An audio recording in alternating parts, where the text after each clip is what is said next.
Friends, welcome back to my YouTube channel वरुट English hub. This is Rajni. तो देखिए students, आज के इस लेक्चर में हम करेंगे मूड। तो देखिए मूड क्या होता है। आपने सुना होगा कि आज मेरा मूड ठीक नहीं है, आज मैं गुस्से में हूँ, आज मैं बहुत खुश हूँ। तो ये सभी एक्सप्रेशंस होते हैं, वही क्या होते हैं, मूड होते हैं। तो देखिए इन मूड्स की बात हम यहाँ पर नहीं कर रहे हैं। जो ये मूड है वो इंग्लिश ग्रामर का मूड है। और किसका मूड है ये? इंग्लिश ग्रामर में वर्ब का मूड है। देखिए वर्ब का भी क्या होता है, मूड होता है। तो किसका मूड है यहाँ पर?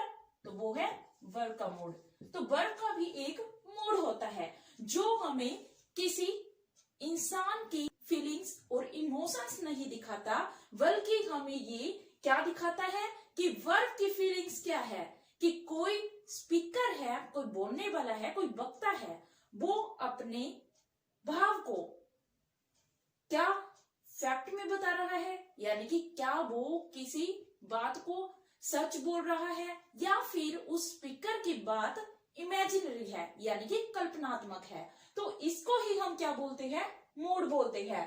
The mood refers to whether और not something is a fact. तो मूड हमें क्या बताता है कि कोई चीज फैक्ट है या नहीं है, यानी कोई चीज रियल है या फिर अनरियल है, क्या वो काल्पनिक है। तो इन्हीं चीजों को क्या बताता है, मूड बताता है। तो आज हम करेंगे मूड। तो देखिए ये मूड है मोस्ट इंपोर्टेंट टॉपिक है एग्जाम पॉइंट ऑफ व्यू से, क्योंकि एग्जाम में कुछ सेंटेंसेस दे दिए जाते हैं और उनमें से पूछा जाता है कि इनमें कौन सी एरर है, और हम टेंस और मूड के बीच में कंफ्यूजन में आ जाते हैं। टेंस और मूड आपस में क्या रहते हैं, ओपोजिट रहते हैं, ओपोजिट ही रहते हैं। अब क्यों रहते हैं ओपोजिट? क्योंकि हम इनको मूड को ही क्या सोच लेते हैं, टेंस सोचकर वहां पर किसकी मिस्टेक कर देते हैं, तो वो एरर होती है जो हमारी, वो होती है वर्ब की एरर। क्योंकि वर्ब के पार्ट में हम क्या कर देते हैं, टेंस का रूल फिल कर देते हैं। तो आज हम इन्हीं एरर को खत्म करने के लिए बिल्कुल डीपली मूड समझेंगे।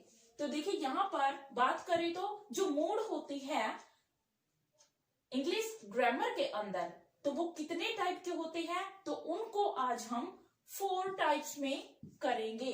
वैसे तो देखिए कोई 3 मूड्स बताता है या फिर कोई 4 मूड्स बताता है या 5 मूड बता देता है, पर जो यहाँ पर रियल है, वास्तविक है, हम उसकी ही बात करेंगे। तो सबसे पहले यहाँ पर आता है इंडिकेटिव, या फिर इसी को हम क्या बोलते हैं, डिक्लेरेटिव मोड। यानी कि इंडिकेटिव और डिक्लेरेटिव सेम है। ये देखिए सेम क्या होता है, ये टेंस जैसा ही होता है, यानी एक प्रकार का टेंस में ही ये बनाया जाता है। जो क्या होता है, इट एक्सप्रेस अ फैक्ट और एन ओपिनियन। जो हमें कोई फैक्ट बताता है या फिर कोई ओपिनियन बताता है। इसमें क्या होता है, कोई भी काल्पनिकता नहीं होती, यानी कोई इमेजिनरी सिचुएशन वहां पर नहीं होती। तो देखिए अगर हम बात करें किसी भी सेंटेंस की, तो उस सेंटेंस के अंदर क्योंकि जो मूड है वो क्या है, एक वर्ब का ही मूड होता है, वर्ब की ही सिचुएशन होती है जो हमें फैक्ट और इमेजिनरी सिचुएशन बताती है। और देखिए सेंटेंस में जो वर्ब होती है वो अपना 3 प्रकार से काम करती है। आपको पता है, या तो वो एक्शन में होती है, या फिर क्या होता है वहां पर, स्टेट ऑफ बीइंग, और जो थर्ड होता है वो होता है पोजीशन।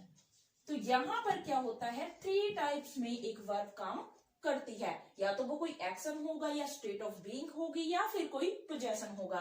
फॉर एग्जाम्पल अगर मैं यहाँ पर राइट करूं एक्शन के बारे में, तो एक्शन में क्या होगा, मैंने अगर यहां पर लिखा आई डू माई होमवर्क, तो यहां पर क्या है, डू क्या है, एक एक्शन शो करने वाली वर्ब है कि यहां पर कोई काम हो रहा है। अब जब कोई काम होता है तो वहां पर हम एक्टिव ही तो रहते हैं, तो वही क्या होता है, वही क्या होता है, एक एक्शन होता है। तो डू क्या होगा, एक एक्शन वर्ब होगा। तो यहाँ पर एक्शन इसको हम बोलते हैं। फिर आता है स्टेट ऑफ बीइंग। अगर मैं आपको बोलती हूँ I am a teacher, I am a lecturer, तो यहाँ पर क्या होगा, आई एम अ टीचर। तो ये क्या है, इसको हम बोलते हैं स्टेट ऑफ बीइंग। अब देखिए स्टेट ऑफ बीइंग क्या होता है, कोई भी सिचुएशन है, सिंपल सी, मैं यहाँ पर अगर कहती हूँ कि ये व्हाइट बोर्ड है, तो ये व्हाइट बोर्ड की क्या होगी, सिचुएशन होगी, यानी कि ये उसका स्टेट ऑफ बीइंग होगा। अगर मैं कहती हूँ दिस इज बॉल, ये दीवार है, तो दीवार का जो क्या होगा, स्टेट ऑफ बीइंग होगा, यानी कि वो एक दीवार है, किसी चीज का अस्तित्व है वो, तो वही क्या होता है, स्टेट ऑफ बीइंग होता है।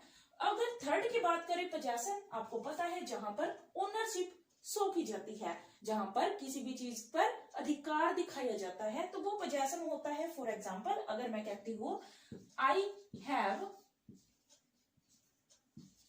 अ बोझ, कि मेरे पास क्या है, एक बोझ है, तो वो बोझ होना किसके पास है, वो मेरे पास है। आई हैव क्या होता है, मेरे पास, तो अगर मेरा हक है, अधिकार है, क्योंकि मेरी है वो, तो यहाँ पर क्या हुआ, तो ये होता है पोजेशन। तो देखिए 3 स्टेट्स में एक वर्ब काम करती है, कितनी स्टेट में, 3 स्टेट्स में, यानी कि 3 सिचुएशंस में एक वर्ब काम करती है। अब यहाँ पर इन 3 सिचुएशंस में जब कोई सेंटेंस एक सिंपल टेंस में बनता है और क्या शो करता है, वो फैक्ट दिखाता है, तो उसको ही हम क्या बोलते हैं, इंडिकेटिव या फिर डिक्लेरेटिव मोड। अब ये सभी क्या है यहाँ पर, तो ये है डिक्लेरेटिव मोड, तो इनको ही बोलेंगे हम डिक्लेरेटिव मोड। एक सिंपल सेंटेंस जो कि फैक्ट दिखाता है, तो यहाँ पर सारे के सारे फैक्ट है, यहाँ पर कोई काल्पनिकता नहीं दिखाई गई है, यानी कि मैंने यहाँ पर ये नहीं कहा कि आई विश दैट, तो ये एक इमेजिनरी सिचुएशन होती, क्योंकि यहाँ पर मैं सिर्फ कल्पना करती, पर यहाँ मैंने कोई कल्पना नहीं की है, मैंने यहाँ पर फैक्ट बताया, तो ये एक सिंपल सेंटेंस है। तो ये सिंपल सेंटेंसेस ही क्या होते हैं, इनको हम इंडिकेटिव या फिर डिक्लेरेटिव मोड कहते हैं। सेकंड आता है इंट्रोगेटिव मोड। अब देखिए जब सिंपल सेंटेंस होंगे पर वो क्या करेंगे, आस्क अ क्वेश्चन, जब वो किसी प्रश्न को पूछते हैं, तो वहां पर हाँ क्या होता है, एक इंट्रोगेटिव मोड होता है, यानी कि इंट्रोगेटिव मोड क्या होगा, जिसमें हम कोई क्वेश्चन करते हैं। फॉर एग्जाम्पल यहीं से अगर मैं उठाती हूँ, why do you do this work, why do you do this work, कि तुम ये काम क्यों करते हो। तो यहाँ पर मैंने क्या कहा, वाई देखते ही आपको समझ आ गया, और वैसे भी क्वेश्चन मार्क है, तो ये कैसा मोड होगा, तो ये एक इंट्रोगेटिव मोड होगा। उसके बाद देखिए थर्ड आता है जो हमारा टाइप, इंपेरेटिव मोड। तो देखिए ये समझने कोई डिफिकल्ट थिंग नहीं होगी, कोई डिफिकल्ट चीज नहीं है इनको समझना, ये तो आप टेंस में भी करते आए हो, सेंटेंस में भी आपने ये समझी है, तो बिल्कुल इजी है ये। तो देखिए इंपेरेटिव मोड आता है जो, उसमें क्या होता है, a verb express a command, request, order, instruction, तो ऐसी सभी चीजों को जब कोई वर्ब शो करती है, व्यक्त करती है, एक्सप्रेस करती है, तो वहां पर क्या होगा, वहां पर इंपेरेटिव मोड होगा। यहां पर तो अगर इनके एग्जाम्पल लिखे जाए, तो देखिए अगर मैं यहां पर लिखती हूं इंपेरेटिव मोड के अंदर, अगर यहां पर बात करें एक कमांड की, एक ऑर्डर की बात करें, मान लीजिए मैंने कहा do not dislike my lectures, do not dislike my lectures, तो यहां पर मैंने क्या कहा, मैंने कहा मेरे लेक्चर्स को डिसलाइक मत करना, तो यहां पर मैंने क्या कहा, मैंने एक ऑर्डर दिया, एक कमांड दी है। उसके बाद बात करें तो रिक्वेस्ट की, अगर मैं यहां पर बोलती हूं please subscribe my channel, please subscribe my channel, तो ये क्या होगा, प्लीज देखते ही आपको समझ आ चुका है कि ये क्या है, एक रिक्वेस्ट है। तो इंपेरेटिव में क्या होता है, एक रिक्वेस्ट भी होती है। उसके बाद बात करें तो ऑर्डर, आपको पता चला ऑर्डर कमांड अभी हमने समझा था, और ये इंस्ट्रक्शन है। तो ऐसे जितने भी सेंटेंस बनेंगे तो वो सारे किसमें होंगे, हमेशा इंपेरेटिव मोड में होंगे। अब देखिए जो हमारा फोर्थ आता है और मेन आता है क्वेश्चन, यहीं से आते हैं सारे, और इसके कुछ अलग से टाइप बने हुए हैं जिनको हम डिस्कस करेंगे। तो देखिए यहाँ पर 3 फॉर्म है यहाँ पर।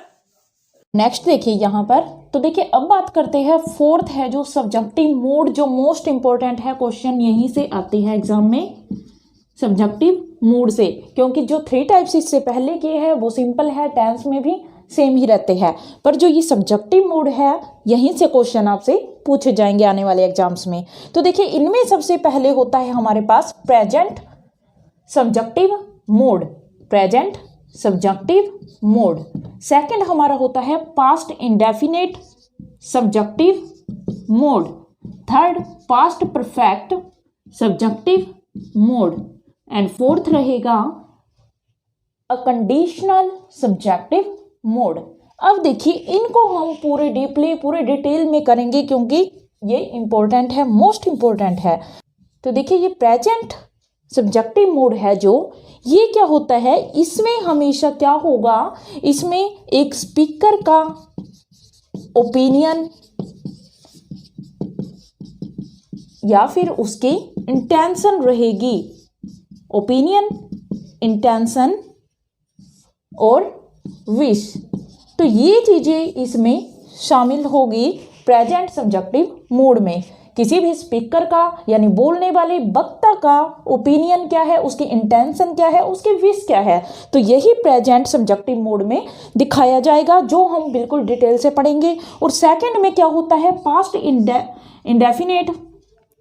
Past indefinite subjective mode. तो इसमें क्या होता है, तो देखिए ये क्या बताता है, हमेशा प्रेजेंट की, तो आपको क्या याद रखना है, नाम इसका पास्ट है पर ये हमेशा प्रेजेंट की हाइपोथेटिकल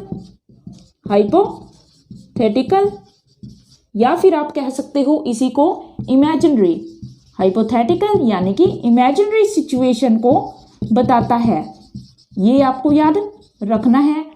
उसके बाद आता है पास्ट परफेक्ट सब्जेक्टिव मोड।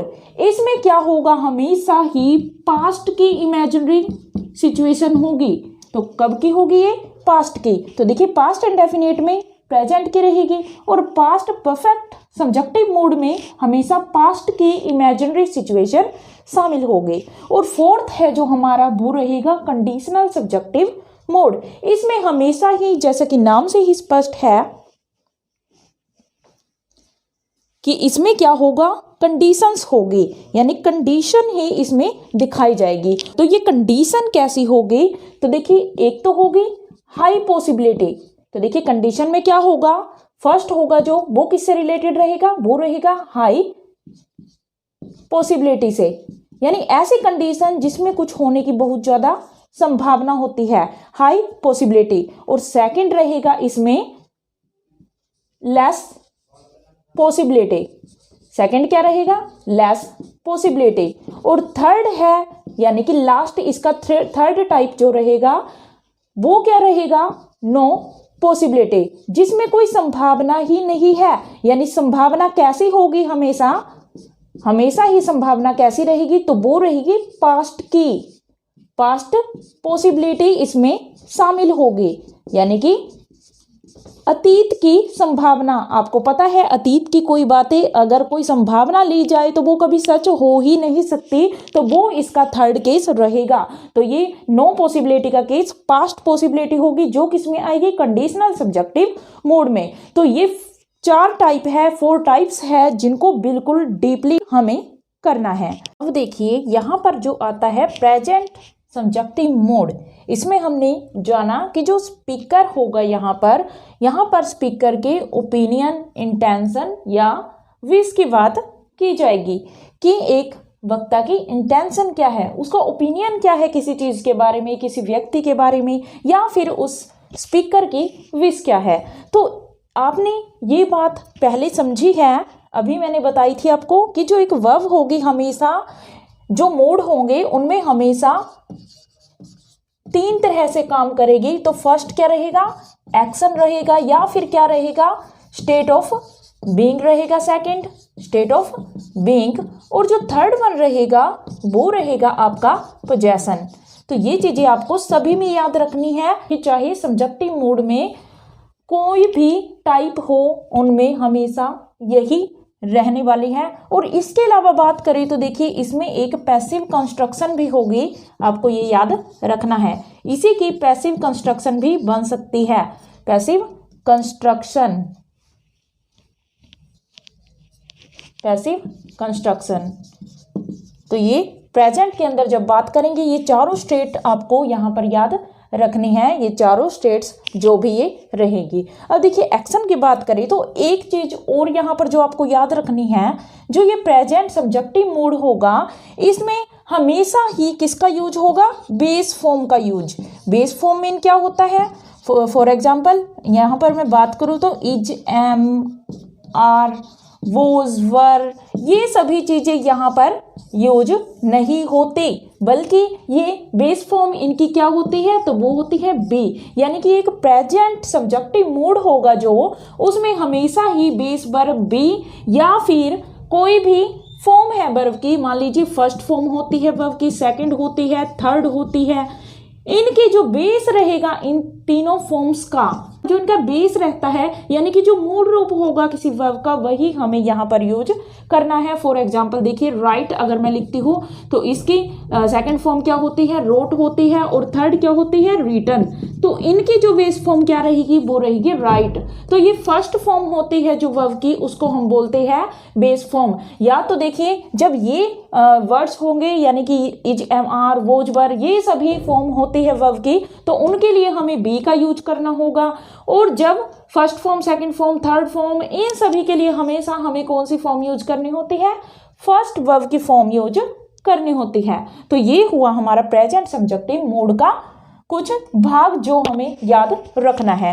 अब देखिए जो इसका स्ट्रक्चर होगा, तो यहाँ पर मैंने इनके सभी की स्ट्रक्चर बताई है। तो देखिए फर्स्ट अगर बात करें स्टेट ऑफ बीइंग की बात करें, और इसी में मैं एक्शन लिख देती हूँ, स्टेट ऑफ बीइंग या फिर एक्शन की बात करें तो इनका स्ट्रक्चर क्या होगा, तो हमेशा ही क्या होगा, यहाँ पर कुछ पार्ट होता है जिसको एक शॉर्ट फ्रेज हम कह सकते हैं, एक शॉर्ट फ्रेज होती है, यहाँ पर शॉर्ट फ्रेज होगी यहाँ पर। तो ये फ्रेज कैसी होगी, हमेशा ही इसमें क्या होगा, कोई भी सब्जेक्ट होगा, चाहे वो नाउन है, प्रोनाउन है, प्लस क्या रहेगा, हमेशा ही एक वर्ब या एडजेक्टिव रहेगा। वो कैसा रहेगा, जिनसे हमें कुछ ऐसे वर्ड्स होते हैं जिनसे हमें पता चलता है, जिनसे हमें क्या पता चलता है, जिनसे हमें ये पता चलता है कि जो ये वर्ब है कोई ओपिनियन, इंटेंशन या विश बता रही है। फॉर एग्जाम्पल देखिए यहाँ पर अगर मैं लिखती हूँ रिक्वेस्ट, वर्ब क्या हुई, एक रिक्वेस्ट हुई, तो ये रिक्वेस्ट वर्ड है जो ये क्या बताएगा, ये वर्ब क्या बताएगी कि यहाँ पर क्या बताया गया है, किसी व्यक्ति का ओपिनियन बताया गया है। तो ऐसे देखिए चाहे तो वो वर्ब हो या एडजेक्टिव हो, तो वो आएंगे जो क्या शो करेंगे, हमेशा जो शो करेंगे कि एक स्पीकर का ओपिनियन, इंटेंशन या विश क्या है। अब देखिए उसके बाद हमेशा क्या होगा, दैट होगा, और दैट तो लगाना इसमें क्या रहता है, नेसेसरी रहता है। और उसके बाद हमें क्या यूज करना है, दैट के बाद क्या होगा, हमेशा सब्जेक्ट लगेगा, ये आपको याद रखना है। चाहे कोई भी स्ट्रक्चर बने सब में हमेशा ही दैट के बाद क्या लगाना है, हमें सब्जेक्ट लगाना है।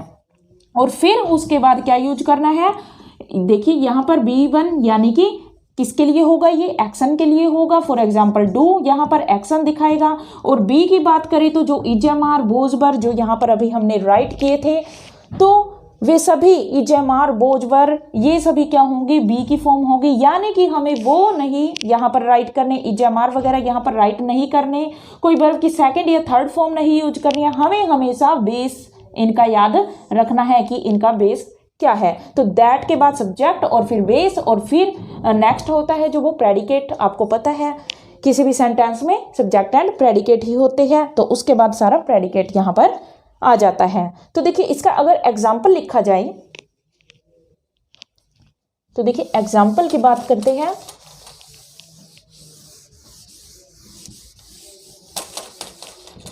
तो देखिए मान लीजिए मैं यहाँ पर एक एग्जाम्पल लिखती हूँ, मैंने लिखा आई विश, आई विश। देखिए ये मैंने क्या लिखा, विश लिखा। जो देखिए विश एक वर्ड साफ दिखाई दिया आपको कि ये क्या है, एक ओपिनियन में ही होगा। तो आई विश, तो क्या विश है, उसके बाद हमें क्या लगाना जरूरी है, that. That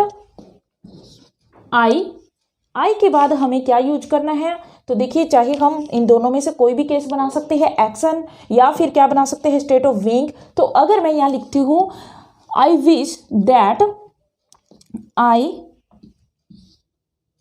am a teacher, तो यहां देखिए ये आपको एक सिंपल सेंटेंस दिखाई दिया, जो कौन सा केस होगा, इंडिकेटिव केस, जो हमने फर्स्ट केस किया था। तो ये हमारा इंडिकेटिव केस होगा। पर अगर बात करें तो इस पूरी सेंटेंस की जिसमें हमने इसको भी ऐड कर दिया, तो ये हमारा क्या बन चुका है, अब ये हमारा बनेगा प्रेजेंट सब्जेक्टिव मोड। पर ये हमारा रोंग है। क्यों है रोंग? क्योंकि हमें हमेशा किसका यूज करना है, हमें हमेशा बेस फॉर्म का यूज करना है। तो बेस जो वर्ब होगी वो क्या रहेगी यहाँ पर, एम किस में होता है, तो वो होता है बी में। तो यहाँ पर क्या आ जाएगा, आई बी। तो ये हमारा एक करेक्ट सेंटेंस होगा, किसका होगा, ये प्रेजेंट सब्जेक्टिव मोड का। तो ये आपको पता चला कि जिसमें क्या दिया जाएगा, कोई विश दी जाएगी, कोई ओपिनियन, कोई इंटेंशन दी जाएगी, तो उसमें हमें हमेशा किसका यूज करना है, दैट के बाद सब्जेक्ट होगा। और यहाँ पर हमेशा कौन सी फॉर्म, विश फॉर्म, यानी कि वर्ब की फर्स्ट फॉर्म होगी या फिर बी का यूज यहाँ पर किया जाएगा।